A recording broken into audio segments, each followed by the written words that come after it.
A freshman Democratic representative named Justin Pearson was criticized by the Tennessee GOP because he dared to wear a dashiki on the House floor there. And they apparently had an issue with it. Now, you're probably wondering, well, this must have been a crazy sight to freak out an entire state political party. Well, here's a photo of Justin Pearson. I don't understand what the problem is. He says, we literally just got on the state house floor and already a white supremacist is attacked my wearing of a dashiki. Resistance and subversion of the status quo ought to make some people uncomfortable. Thank you to every Black ancestor who made this opportunity possible. Now, they are already reeling from the unacceptable sight of this garb.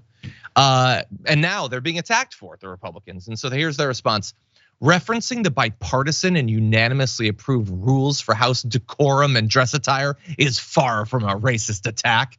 If you don't like rules, perhaps you should explore a different career opportunity that's main purpose is not creating them. First of all, it has been a long time since a Republican even claimed to believe that the purpose of a legislator is to create laws.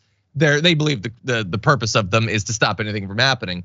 But telling him that not only are we gonna attack you for wearing the clothes, but also get the hell out of here in February of all months that's just amazing, JR.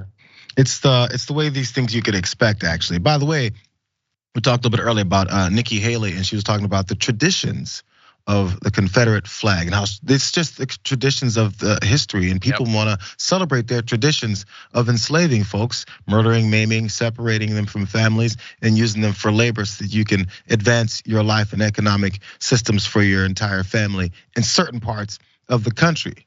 That tradition that she's in support of. So this is a tradition of actual formal garb that you can wear in formal settings. I guess they don't see their House or state senate as formal enough for the formal wear of dashikis. But if you wear one, apparently that's a problem. It's against decorum and all that type of stuff. What happened to tradition? It's odd because there's certain kinds of traditions that they're looking to support and others that they're not. Let's see if we can figure out which ones they care about and which ones they don't. But when someone says Black Lives Matter and they go, that's already baked in, we already know it, all lives matter. Did you know?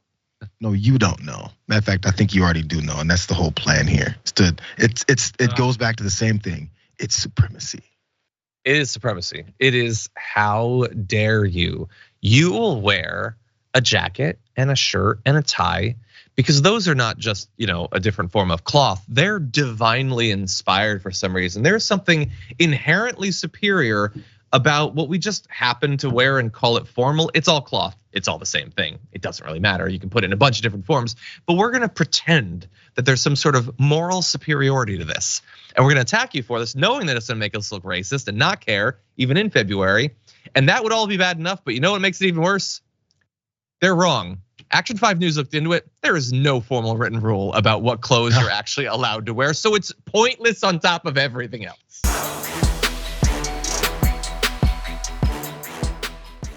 Check out the Damage Report podcast each day, wherever you get your podcasts, whether Pocket Casts or Stitcher or iTunes. You can join me as I give you the news and stories you want, with a range of co-hosts and interview guests jumping in on the fun each day. Again, that's the Damage Report, wherever you get your podcasts. And if you get them at iTunes, don't forget to rate and review. Sometimes I'll read them live on the show.